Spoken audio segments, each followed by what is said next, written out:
Good morning, America. How are you? Don't you know me? I'm your native son. I'm the train they call the city of New Orleans. I'll be gone 500 miles when the day is done.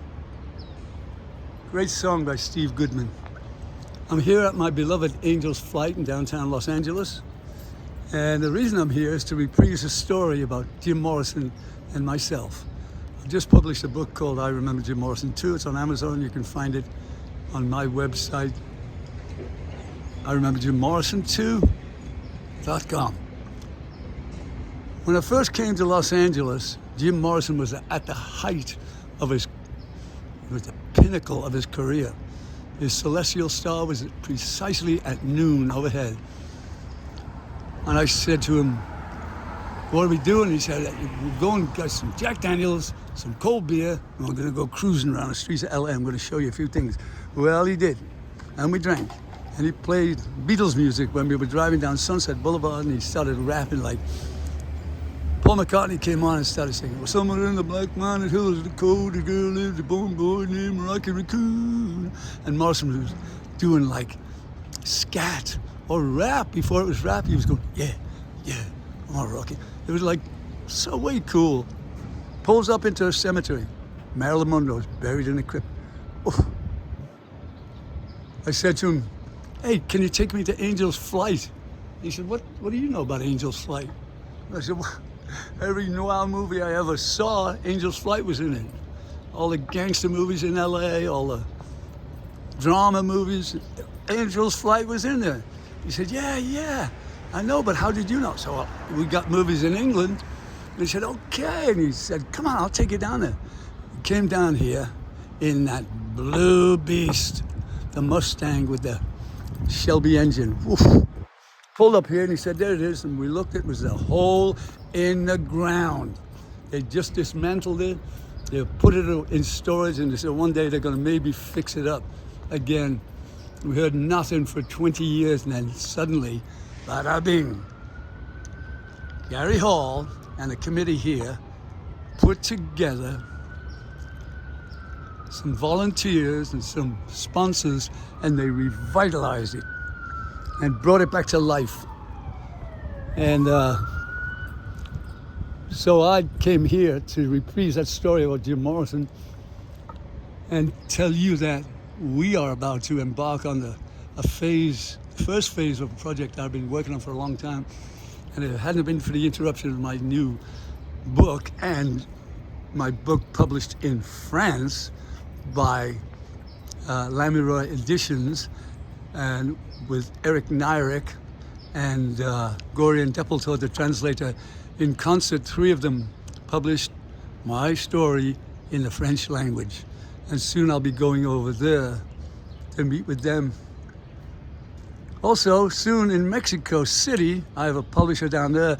My book is going to be published in Spanish, what I'm looking forward to. So here we have it. I'm down here today to officially launch the beginning of the renovation. Because lately the homeless have been naughty, graffiti all over, and they try to keep it clean, but it's always something. So we're gonna come in and fix it all up so that it looks like 220 years ago when it first opened.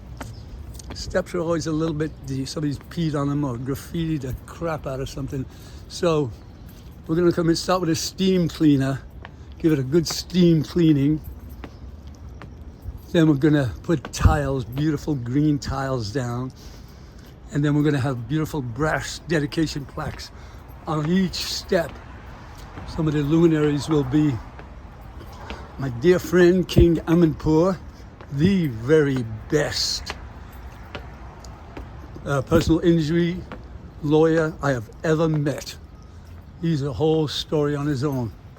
But there'll be about 200 steps and maybe 600 plaques or more. Next one I want to mention is a little restaurant downtown San Diego called La Puerta. A young man named Merritt loved Jim Morrison, and he made a restaurant all the way around his name. Beautiful art outside, a wonderful picture, gem, a mural, and inside all the history of rock and roll, all the mugshots of all the famous people who were arrested, great tacos, great beer. Oh. The next one I want to mention is Seacoast Produce in South Bay.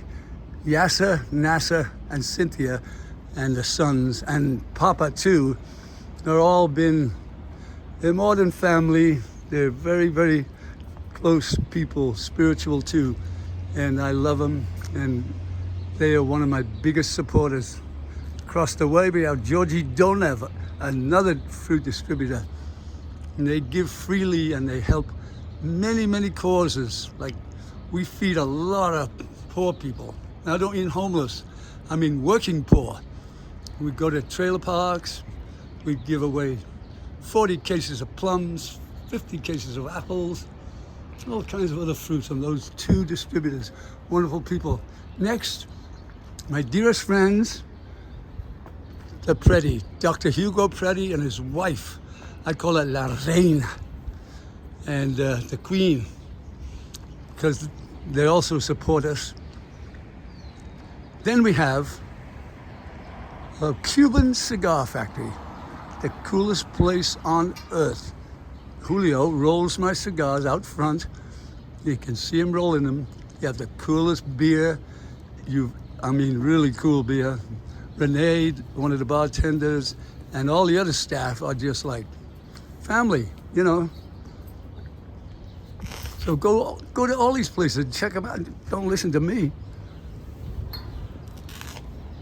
Now I want to mention my main benefactor, who is silent, never would even think of asking for any kind of credit, supports so many causes, so many wonderful causes. And so that's all I can say. Can't say the name because they would be mortified.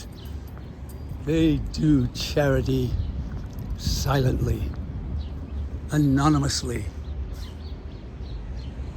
And those are just a few of the people that support us I should mention Vons. They're a great supporter. I just finished a 6-month project there where I promoted the renewal, the revival of one of the greatest Vons stores in Southern California, in the United States. And 11 Western Builders, the construction company that worked on it out of Escondido, Brett, Craig, Big John Calkin, and a host of other people out there, Abraham, who also support us. They make wonderful donations of lumber and paint and lights and anything that comes out of a store, they give it to us. And we either sell it to raise money for all our other projects. Like another project I have is an orphanage in Pakistan. And many, many other projects that we support along the way. And so, Angel's Flight. I went long here, one of the longest videos. But come down and take a look at this. Soon you'll see me beginning to wash the steps and beginning to work with the local city councilman here and the committee up there. And we're gonna make this like, your eyes will pop when it's done. There won't be a little sign of any graffiti. Not only that, we're gonna put a 24-hour security guard to patrol it. They lock the gates now at night, so that's one good thing. The homeless won't get in there. And pretty much recently, the homeless have been cleaned out of here, so it's gonna look very nice very soon. Al Graham for the Crystal Ship Podcast, and I hope that wasn't too long.